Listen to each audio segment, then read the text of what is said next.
আছেন আপনারা? ভালো আছেন, সুস্থ আছেন? আমিও ভালো আছি। আজকের এই দিনটা খুব স্পেশাল হতে যাচ্ছে, কারণ আজকে আমার মামা এসেছে। আমার হচ্ছে ফুফাতো মামা।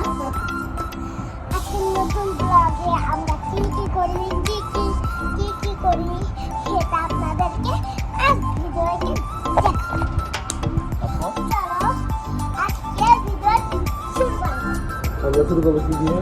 ফ্রুটস দিয়ে।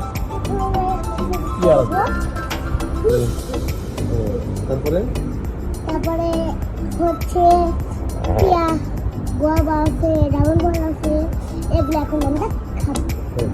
চলো খাই। চলো খাই।